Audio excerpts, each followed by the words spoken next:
மீனாட்சி, அம்மாடி மீனாட்சி, எந்த வேலை செஞ்சுக்கிட்டு இருந்தாலும் அப்படியே வச்சுட்டு வாமா. வெளியில போற வேலை கொஞ்சம் இருக்கு, போயிட்டு வந்துடலாம் வா. அப்படியே விட்டுட்டு வர அளவுக்கு என்ன தலை போற வேலையா? மணி வேற ஆயிடுச்சு. உங்க மாமா வந்துருவான், சோறு கேப்பா. வந்ததும் அவனுக்கு சோறு ஆக்கணும். நீங்க தானே என்னை அனுப்பி வச்சிங்க. இப்ப எல்லாத்தையும் அப்படியே வச்சுட்டு வான்றீங்க. எங்க போறீங்க? எங்க இருந்தாலும் நீங்க மட்டும் போயிட்டு வாங்களேன். ஆமா, பெரிய வீட்டுல சாப்பிட போறீங்களே, சாப்பிட்டீங்களா இல்லையா? மூஞ்சில என்ன ஒரு மாதிரி சோந்தாவல இருக்கு? குடிக்க எதுவும் தண்ணி கிண்ணி கொண்டு வரட்டுமா என்ன? தண்ணி எல்லாம் சாப்பிட்றதுக்கு எனக்கு நேரம் இல்லை. நீ கிளம்பி வா, சோறுலாம் வந்து ஆக்கிக்கலாம் வா. இல்லைன்னா இன்னைக்கு கடையில் கூட சாப்பிட்டுக்கலாம். அடியாத்தி, ஏன் புருஷனா இது? கடையில வாங்கி சாப்பிடலாமா? இந்த 35 வருஷ குடும்ப வாழ்க்கையில ஒரு நாளும் கடையில ஒன்றும் வாங்கி கொடுத்ததில்ல. இன்னைக்கு என்னமோ அதிசயமா கடையில வாங்கி சாப்பிடலாங்கிறீங்க. அப்படி எங்க தான் போறீங்களா? அம்மாடியே, நம்ம போய் முதல்ல முத்துப்பேச்சியை வீட்டுக்கு கூப்பிட்டுட்டு வரலாமா? வா போலாம். முத்துப்பச்சியவா? எங்க நாம கூப்பிட்டா வருவாளாவ? எதுக்கும் தம்பிக்கிட்ட ஒரு வார்த்தை கேட்டுட்டு போலாமா? அவன் கிடக்குறான்டி, அவனுக்கு அந்த பிள்ளைய பார்த்து கட்டி வச்சதே நாம தானே. நம்ம 2 பேரும் இல்லைன்னா மருமலை அவனுக்கு தெரிஞ்சிருக்குமா? ஏன் எம்மா, மருமவளாமே மருமவன்? என் புருஷனுக்கு எப்படி புத்தி வந்ததுன்னு தெரியலையே. என்னங்க நீங்களா இது பேசுறதெல்லாம்? ஆமா மீனாட்சி, இப்பதான் எனக்கு எல்லாமே புரியுது. நம்மள ஒருத்தவங்க திருப்பி கேள்வி கேட்காத வரைக்கும் தான் நம்ம பெரிய மனுஷாலன்னு நினச்சிக்கிட்டு இருக்க முடியும்.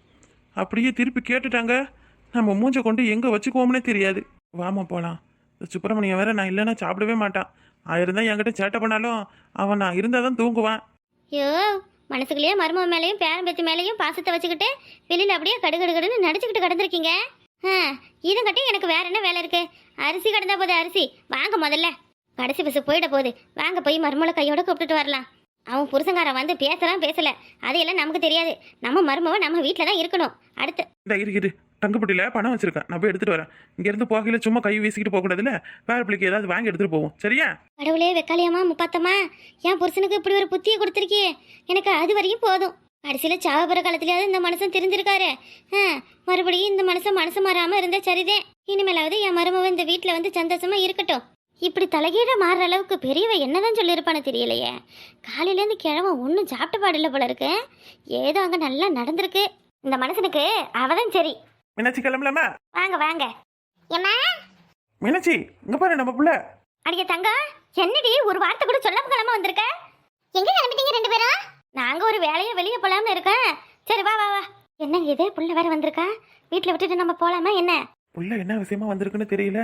ரொம்ப நாள் கழிச்சு நம்ம வீடு தேடி வந்திருக்கு. என்ன ஏதுன்னு கேட்டுட்டு பொறுமையா போய்க்கலாம் வா. விடிய கிளம்புற பஸ்ல போனா கூட போய் கூப்பிட்டுட்டு வந்துடலாம். என்னம்மா, எங்க அவசரமா கிளம்பிட்டீங்களா என்ன? ஆமா, எங்க மைனே காணோம். என்னமோ ஒண்ணு கேள்விப்பட்டேன், அதெல்லாம் உண்மையா? என்னம்மா கேள்விப்பட்ட? என்ன? மைனிக்கு அண்ணனுக்கு ஏதோ சண்டையாமே, என்னவா? மைனி வேற அப்பாவை அப்படி இப்படின்னு ஏதோ வாய்க்கு வந்த மாதிரி எல்லாம் பேசிடுச்சா? சண்டையா? அப்படியெல்லாம் ஒண்ணும் இல்லையாமா. உனக்கு யாரு இது மாதிரி எல்லாம் சொன்னது? ஏப்பா, ஏன் எனக்கு என்ன இந்த ஊரை சொல்றதுக்கு ஆள் இல்ல? நீங்க 2 பேரும் தான் வீட்டுல நடக்கிற எதையும் சொல்லவே மாட்டீங்க. அப்படியே மூடி உங்களுக்குள்ளேயே வச்சுப்பீங்க. ஆனா நான் அப்படியா? நம்ம அண்ணன் எப்படி இருக்காங்க, மைனி எப்படி இருக்காங்க, அவங்க வீட்டுல என்ன சண்டை நடக்குது, எது நடக்குதுன்னு அடுத்த ஆளை கேட்டு தெரிஞ்சுக்க வேண்டிய நிலைமையா போயிடுச்சு. சரி, இப்ப எங்க கிளம்பிட்டீங்க அது சொல்லுங்க முதல்ல. ரொம்ப நாள் கழிச்சு மொப வந்திருக்க, அந்த சந்தோஷமே உங்க மூஞ்சில இல்லையே. என்னத்தையும் பறி கொடுத்த மாதிரி இருக்கீங்க. மைனியை போய் கூப்பிட்டுட்டு வரலாம்னு தான் போறோம். மீனாட்சி, சண்டையெல்லாம் எதுவும் கட்டிக்காத பிள்ளைகிட்ட. அண்ணன் வேலைக்கு போயிருக்கான், அவன் வரதுக்கு 2 நாள் ஆகுமா? அவன் மைனிகாரி அவங்க சித்தப்பம்மா அவனுக்கு கல்யாணம்னு சொல்லிட்டு போனா பிள்ளைகளை கூப்பிட்டுட்டு. சரி, அவளே ஒரு ஒன்றும் தெரியாத வேணாந்தி, பசி யாரவும் தெரியாது, உட்காரவும் தெரியாது. அதான் 2 பேரும் போய் ஒருட்டை அப்படியே கூப்பிட்டுட்டு வரலாம்னு இருக்கான். யாரு? ஓ மருமவ ஒன்றும் தெரியாத வேணாந்தி. கூட்டா ஊரையே வித்துடும்.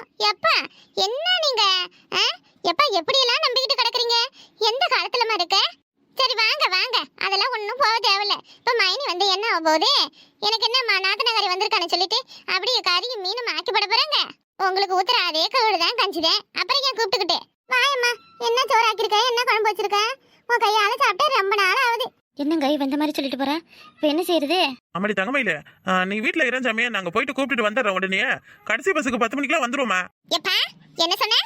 பெத்த மவ என்னைய தனியா விட்டுவிட்டு மருமகளை பாக்குறதுக்கு போறீங்களா 2 பேரும் ஜோடி பட்டுக்கிட்டே? அப்படி என்ன என்னைய விட மரும உங்களுக்கு வசதியா போயிட்டா? அதுக்கெல்லாமா நீயும் வந்திருக்க வேற. அப்புறம் உனக்கு எதுவும் நல்லதா செஞ்சு போடணும்னா முத்து பேச்சு தான் வரணும். அதுக்கு தான் ஒரு 8 போய் கூப்பிட்டுட்டு வரலாமே. அதெல்லாம் எவளும் இங்க வர தேவையில்ல. எனக்கு என்ன ஒண்ணும் தெரியாதுன்னு நினைச்சுக்கிட்டீங்களா? நீங்க மூடி வச்சீங்கன்னா எனக்கு அப்படி எந்த உண்மையும் தெரியாதா? 2 பேரும் மருமகளுக்கு உட்காந்து வாங்குறீங்க. உங்களுக்கு சோறு போடாதப்பவே இந்த லட்சணம். அவ உங்களை வச்சு தாங்கிருந்தா எப்பா மவளே வானாம சொல்லிருப்ப போல இருக்கு. டேம்மா போ, போய் சோறு குழம்பு போட்டு எடுத்துட்டு வா. அம்மாடி, சாப்பாடு எல்லாம் எதுவும் செய்யலடா. வீட்ல சோறு கூட ஆக்காததான் போறீங்களா? என்ன ஓஸ்ல திங்க ஓடுறீங்களா என்ன? ரெண்டு பேரும் உன் மருமகளை கூட போவே கூடாது. இருங்க இங்கே. அதுவா வந்தா வரட்டும், இல்ல வராம போகட்டும். அப்படி என்ன சண்டை? என் அண்ணன் என்ன சொல்லிருக்க போறாரு? அதுக்காக பொசுக்கணும் போய் அம்மா வீட்டுல உட்காந்துக்கணுமே? மீனாட்சி, இவ ஆரம்பிச்சுட்டா இனிமே நிப்பாட்ட மாட்டா. வா, நம்ம ரெண்டு பேரும் அந்த பக்கம் எங்கேயாவது போய் ஒரு ஆமா வீட்டுல உட்காந்து கிடந்துட்டு வரலாம். என்னங்க நீங்க? புள்ள வந்திருக்கா, அவளை விட்டுட்டு போறோம்னு தானே கோவமா பேசுற? நீங்க வேணா போய் அவளை கூப்பிட்டுட்டு வாங்க, நான் பிள்ளைக்கு எதுவும் செஞ்சு கொடுக்குறேன். அப்ப அப்படிங்கிற? சரி, நான் போய் முத்து பேச்சியை கூப்பிட்டுட்டு வரேன். இருக்கீங்களா? இப்ப நீ வேணா போ, அம்மா இங்கே இருக்கட்டும். போங்க போங்க, வரும்போது பிள்ளைக்கு பன் பரோட்டா வாங்கிட்டு வாங்க, சரியா? சரிம்மா சரிம்மா. ஏடி என்னடி நீ சொல்லாம பேசாம வந்திருக்க? என்ன உன் மாமி வீட்டுல எதுவும் சண்டை கண்டையா, இல்ல மாப்பிள்ளை எதுவும் கோச்சுக்கிட்டாரா? ஆமா, கோச்சு பாருதே. ஆத்தா அப்பா அண்ணன் இவ்வளவு சொந்த இருந்தோம் ஒருத்தவங்க வந்து எட்டி பார்க்கலன்னா என்ன பண்ணுவாங்க? கோச்சு பாங்கதே. கல்யாணம் பண்ணதோட அப்படியே தலைமொழி விட்டுட்டீங்க. ஒரு எட்டு கூட வந்து பார்க்கல. ஏமா தாலி பிரிச்சு கோக்கறதுக்கு 4 சவரன் தங்கம் போடணும்னு சொன்னாரா இல்லையா அப்பா? அதுல இருந்து இப்ப வரை எத்தனை வருஷம் ஆகுது சொல்லுமா? என் புருஷன் கட்டது வேற, அவ தாலி கொடி போட்டிருக்கா, இவ தாலி கொடி போட்டிருக்கா, என் பொண்டாட்டி வெறும் மஞ்சள் கயிறை போட்டுக்கிட்டு நிக்கிறான்னு ரொம்ப அசிங்கப்படுத்துறாரு. என் மாமிய கை அதுக்கு மேல ஒரு சவரன் தாலி கொடிக்க வழி இல்லாத பொண்ணுன்னு சொல்லி என்னென்ன பேசுது தெரியுமா? ஏடி என்னடி பண்றது? அடுத்து உடனே உன் பெரிய அண்ணன் வெளிநாடு போனா அவனுக்கு பணத்தை ரெடி பண்ணி கொடுத்தாரு. அப்புறம் உன் சின்னனுக்கு கல்யாணம் முடிச்சு வச்சாரு. உங்க அப்பா உண்டியா என்னடி பண்ணுவாரு? அது இருக்கட்டும், சரி அது இருக்கட்டும். அதுக்கு பரவ என்ன வேற எதுவுமே வரல? தீவாய் வரலையா, பொங்க வரலையா, எதுக்காக உனக்கு இந்த அப்படின்னு சொல்லி தூக்கிட்டு வந்து போட்டுட்டீங்கன்னா அதுக்கப்புறம் அந்த மனுஷன் ஏதாவது பேசுவாரா, வாயை திறப்பாரா? நேற்று என்னைய போட்டு என்ன அடி திரும்ப அடிச்சான். இனிமே நான் அந்த படுவாய் வீட்டு பக்கம் போகவே மாட்டேன். அண்ணன் 2 பேரும் வரட்டும், அதுக்கு பரவ இருக்குது. என்னடிமா இப்படியெல்லாம் கோச்சுக்கிட்டு வந்து இருக்கக்கூடாது. இப்பதானே மைனுக்கு சொன்ன ஊருக்கு உபதேசம் பண்ணிட்டு நீ ஒழுங்கா இருக்கணுமா இல்லையா? இந்த பாரு, நான் அப்படியெல்லாம் சண்டை போட்டுக்கிட்டு வந்துட்டேன்னு உன் மருமகிட்ட சொல்லிட்டு நிக்காத, அப்புறம் சுத்தமா மதிக்கவே மாட்டாளுவ. ஆமா என்ன நீ உன் மருமகளுக்கு ரொம்ப சப்போட்டு கொட்டி பேசுற?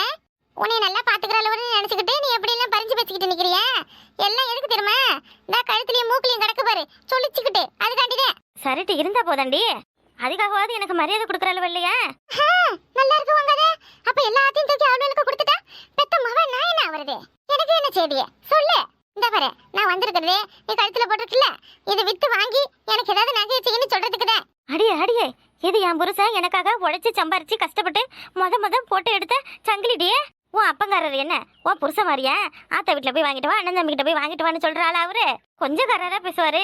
ஆனா மத்த ஆளுங்க மாதிரி எல்லாம் கிடையாது. பொண்டாட்டிக்கு எது செய்யணும், பொண்டாட்டிக்கு எது வாங்கி கொடுக்கணும்னு ஒவ்வொன்றையும் விதமா டசனா வாங்கி கொடுப்பாரு. பொண்டாட்டிக்கு வாங்கி கொடுத்தா மட்டும் போதாது, மவளுக்கும் செய்யணும், வாங்கி கொடுக்கணும். ஏன் உனக்கு என்ன நகை செய்யாத? நாங்க போட்ட நகை எல்லாத்தையும் தான் புருஷனும் பொண்டாட்டியும் சேர்ந்து கட்டிக்கிட்டு மாத்துக்கிட்ட மேல அடமனை போட்டு வாங்கி சாப்பிட்டுட்டு இப்போ ஒன்றும் இல்லாத உட்காந்துருக்கீங்க. இப்போ திடுத்துப்புன்னு வந்து எனக்கு நகை வேணும்னு கேட்டா நான் என்னத்த பண்ணேன்? எங்க போவேன்? பாவண்டி உன் அண்ணனுவ 2 பேரும் ரொம்ப கஷ்டப்படுறானுவன். இப்போ நீ வந்தேன்னு தெரிஞ்சாலே உன் சின்ன அண்ணன் ரொம்ப வருத்தப்படுவான். எங்கேயாவது எவனாவது வருத்தப்படட்டும், அதை பத்தியெல்லாம் எனக்கு கவலை இல்லம்மா. என் கோவம் தீர வரைக்கும் நான் இங்க இருந்துட்டு தான் போவேன். அது கூட உரிமை இல்லையா என்ன? சரி தாயி இருந்துக்க. ஆத்தா உன் மருமகளுக்கு நகையை பங்கு போட்டு கொடுக்க போறியா? கொஞ்ச நாள் இந்த வீட்டு பக்கம் வராம போனதும் மாமியார் மருமகளும் ஒண்ணு சேர்ந்துக்கிட்டு நல்லா சிஞ்சாக்க கொட்டிக்கிட்டு கிடந்திருக்கீங்க. அதான் இப்ப நான் வந்துட்டேன்ல, இனிமே ஏன் ஆட்டம் ஆரம்பம் தான். எப்படி மருமகளை இப்போ நம்ம கூப்பிடுறது? என்ன நினைப்பாங்கன்னு தெரியல. நம்ம கூப்பிட்டா வருவாங்களா இல்லையான்னு கூட தெரியல. அம்மாடியே, மாமா சொல்லுங்க மாமா. அம்மாடி முத்து பேச்சு, வாங்க மாமா வாங்க, வந்து உட்காருங்க வாங்க. எப்படி தாயே, எப்படி குரல்லையே நான் தானே எப்படிமா கண்டுபிடிச்ச? இது என்ன மாமா இது? ஒரு நாளைக்கு 300 முறையாவது முத்து பேச்சுன்னு உங்க வாயால நீங்க என்னை கூப்பிட்டுருப்பீங்க. அப்படி கேட்ட காதுக்கு யாரு கூப்பிடுறாங்கன்னு கூடமா தெரியாது. உங்க செருப்பு சத்தத்தை வச்சு நீங்க தான் வாரிகன்னு நான் கண்டுபிடிச்சிட்டேன் மாமா. எனக்கு அப்பமே தெரியும் நீங்க நிச்சயம் வருவீங்கன்னு. உங்களுக்கு பிடிச்ச சென்னாங்கண்ணி குழம்பு வச்சிருக்க மாமா. மாமா நீங்க மட்டுமா வந்தீங்க, அவர் வரல? என்னைய முதல்ல மன்னிச்சிருமா, என்னைய மன்னிச்சிரு. உன் கையை காலா நினைச்சு கேட்குறேன், இந்த முட்டா பையில மன்னிச்சிரு தாயி. என்ன நீங்க பெரிய வார்த்தையெல்லாம் பேசுறீங்க? எதுக்கு என்கிட்ட மன்னிப்பு கேக்குறீங்க? உங்க பொண்ணை நீங்க திட்டுனீங்கன்னா இப்படிதான் போய் மன்னிச்சிருன்னு சொல்லுவீங்களா? அப்ப நீங்க என்னை யாரோ ஒருத்தியா தானே நினைக்கிறீங்க? இது நாள் வர நான் அப்படிதான் தாயி நினைச்சுக்கிட்டே இருந்தேன். ஆனா இப்போதான் இந்த அறிவு கட்டவனுக்கு புரியுது. எம்மாடி, என் வாயால மன்னிச்சிருன்னு சொன்னா போதாதுமா. உனக்கு என் மேல எதுவும் கோபம் இருந்தா நல்ல அடி கூட அடி, தாராளமா வாங்கிக்கிறேன். ஐயோ பெரிய வார்த்தையெல்லாம் பேசாதீங்க மாமா. உள்ள வாங்க முதல்ல. சாப்பிட்டீங்களா? மருந்தெல்லாம் சரியா சாப்பிட்டீங்களா? சாப்பிட்றதுக்கு முன்னாடி ஒரு மாத்திரை சாப்பிடணுமே, அதை போட்டீங்கல்ல? என்ன மாமா, 1/2 மணி நேரத்துக்கு ஒரு வாட்டி இரும மருந்து குடிக்கணுமே, நேற்று முழுக்க குடிச்சிங்களா இல்லையா? சுப்பின் பையன் கேட்டுக்கிட்டே இருந்தா. எங்கம்மா இருக்கான் சுப்பிரமணியா? நீங்க இல்லாம அந்த வீடாவே இல்ல. தயவு செஞ்சு வீட்டுக்கு வாமா போலாம். இந்த ஒரு வார்த்தைக்காக தான் நான் வந்த நேரத்துல இருந்து இந்த வாசப்படியே பார்த்துக்கிட்டு நிக்கிறேன். எனக்கு அப்படி என்ன மாமா கோவம் இருக்க போகுது? ஏதோ எப்போவாது கோவத்துல நான் அங்க போறேன் இங்க போறேன் எனக்கு வேணாம்னு நான் கத்திருவேன். ஆனா அந்த வீடு தான் எனக்கு சொர்க்கம், நீங்க தான் எனக்கு உலகம். என் சாமியே நீங்களும் அத்தையும் தான் மாமா. நீங்க என்னை எப்படிதான் பேசினாலும் அது என் நல்லதுக்கு தான் எனக்கு தெரியாதா என்ன மாமா? நீங்க வராட்டி நான் இப்பவே கிளம்பி வந்திருப்பேன். என்னால ஒரு நாள் கூட உங்களெல்லாம் பார்க்காம இருக்க முடியாது மாமா. நான் உங்களை ரொம்ப கஷ்டப்படுத்தி பேசிட்டேன், என்னை மன்னிச்சிருங்க மாமா. என்னம்மா முத்து பேச்சு, இனிமே நான் உன் மேல கோவமே பட மாட்டேன். மாமா எனக்காக நீங்க எதையும் மாத்திக்க வேணாம். நீங்க இதுக்கு முன்னாடி எப்படி இருந்தீங்களோ அப்படியே இருங்க மாமா. அது எல்லாமே என் நல்லதுக்கு தான் மாமா. வாதாகி போலாம் வீட்டுக்கு.